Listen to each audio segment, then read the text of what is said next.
अस्सलामु अलैकुम वरहमतुल्लाहि ताला वबरकातुहू। आज हम मरकज़ी सेक्रेटरीट पे हाज़िर हैं।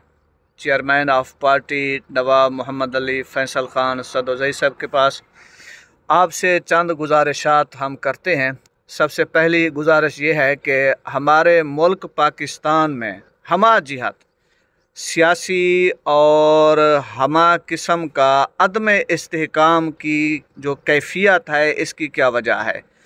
और ऊपर की सतह पे ख़वास में गवर्नमेंट सतह पे जजेस को जहरीले ख़त दिए जा रहे हैं और अवामुन्नास में ये कैफियत है कि अवाम में ना इज़्ज़त महफूज है, ना जान महफूज है और ना ही माल महफूज है।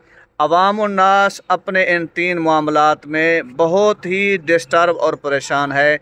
इन्हीं मामलात पर मज़ीद ब्रीफ़ करेंगे हमारे नवाब फैसल ख़ान सदोज़ई साहब और इस पर मज़ीद तफसील करेंगे। अस्सलामु अलैकुम वरहमतुल्लाहि ताला वबरकातुहू। मुफ्ती साहब ने बहुत तवील बात पूछी है, लेकिन मैं इसे चंद मिनटों में इंशाल्लाह क्लोज करूँगा।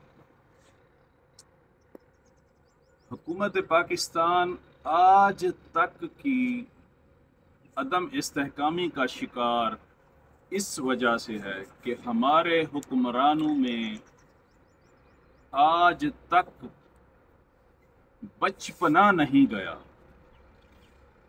इसे मैं एक आसान लुगत में कहूँ तो मुज़ब्ज़बाना कैफियत नहीं गई। दोनों चीज़ें ये बैक वक्त हमारे हुक्मरान करते आ रहे हैं। तालीम की पॉलिसी बनाएंगे, सुबह शाम को नहीं नहीं नहीं नहीं नहीं, ये तब्दील हो जाएगा। सेहत की पॉलिसी बनाएंगे, शाम को तब्दील। ज़राअत पे पॉलिसी बनाएंगे, लागू होगी, 3 माह के बाद ख़त्म, नई पॉलिसी। इंटरनली इन्होंने हर सिमत में, हर जहत में आज तक का कबाड़ा यही मुज़ब्ज़बाना कैफियत में रहने की वजह से कर दिया। यही कैफियत हमारे एक्सटर्नली मामलात में भी है। इंडिया के साथ अमन की आशा है जी, फिर अमन की आशा ठुकती रही ठुकती रही ठुकती रही, फिर अमन की आशा बुरी हो गई, फिर इंडिया बुरा हो गया। फिर ईरान हमारा ब्रादर मुल्क है, फिर उसके साथ गैस पाइपलाइन शुरू हो गई।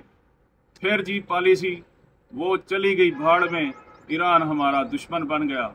फिर अफ़गानिस्तान के साथ हमारे बिरादराना ताल्लुकात थे, उनकी जंग में हम हर चीज़ उठा उसमें कूद पड़े। फिर कुछ दिनों के बाद पॉलिसी तब्दील हो गई। यही हाल बचपना, मुज़ब्ज़बाना कैफियत, ये मुस्तकिल हमारी जारी है। आज 77 साल का पाकिस्तान हो गया है। हमारे ना पॉलिसी साजों को ये ख्याल आया है कि हम बचपने से कब निकलेंगे, हम मुज़ब्ज़बाना कैफियत से कब निकलेंगे, हमारी कोई पॉलिसी की कंसिस्टेंसी कहाँ तक होगी। एक दरख्त है मुफ्ती साहब, उसको मैं आज लगाऊंगा, कम से कम 3 से 5 साल के बाद वो बड़ा होगा। उसी दरख्त को मैं अभी वो शाखें ना निकाल पाया हो कि मैं उसे दूसरी जगह पे लगा दूं, फिर तीसरी पे लगा दूं, फिर चौथी पे लगा दूं, मुझे पता है वो मुझे कभी फल देगा, सवाल ही पैदा नहीं होता। एक किसान भी ये बात जानता है। ये हमारे पॉलिसी साजों का मुल्क चलाने का तरीका है। बचपना, हर पॉलिसी में बचपना, हर पॉलिसी में मुज़ब्ज़ब। जैसे कुरान में लिखा है, मुज़ब्ज़बीना बैना ज़ालिक ला इलाहा उला वला इलाहा उला। ये लोग हमेशा ऐसे मुज़ब्ज़ब रहेंगे, कभी कहेंगे ऐसा कर रहे हैं, कभी कहेंगे ऐसा कर रहे हैं, कभी कहेंगे ऐसा कर रहे हैं, कभी कहेंगे ऐसा कर रहे हैं। ये हमेशा ऐसी ही हालत में रहेंगे। अगर इन्होंने ये बचपना ना छोड़ा, इन्होंने इस्तेहकाम चाहिए, तो इन्हें अपनी पॉलिसी का तसलसल करना होगा। ऐसा लीडर, ऐसा नौजवान या ऐसा बुजुर्ग आना चाहिए जो संजीदा तरीन हो, जिसमें बचपना ना हो, जिसमें खिलंडरापन ना हो, जो मुजब्जब ना हो, जिसमें खौफ ना हो। कहाँ है इनमें ऐसा बंदा? अगर हमारी फौजी स्टैब्लिशमेंट है तो वो बेइंसाफ है, अपना अफसर चुनती है तो बेहतरीन कॉप लेती है, और जब पाकिस्तानियों के लिए वो बंदा चुनती है तो वो इंतहाई बेकार, इंतहाई अर्जल, इंतहाई घटिया तरीन आदमी चुनती है। अब हमारी जो सिविल इंतज़ामिया है वो और अदलिया दोनों ने अपने आप को बतौर इदारा इस हालत में कर दिया है कि वो इनकी कुतियां बन के रह गई हैं एग्जेक्टिव्स की। उनके नीचे आखिर अवाम का और खवास का यही तो हाल होगा। क्या चीज़ रोकती है मुझे बताएं? जराइम से क्या चीज़ रोकती है? अदल रोकता है, कंसिस्टेंसी रोकती है, मुस्तकिल मिजाजी रोकती है, संजीदगी रोकती है।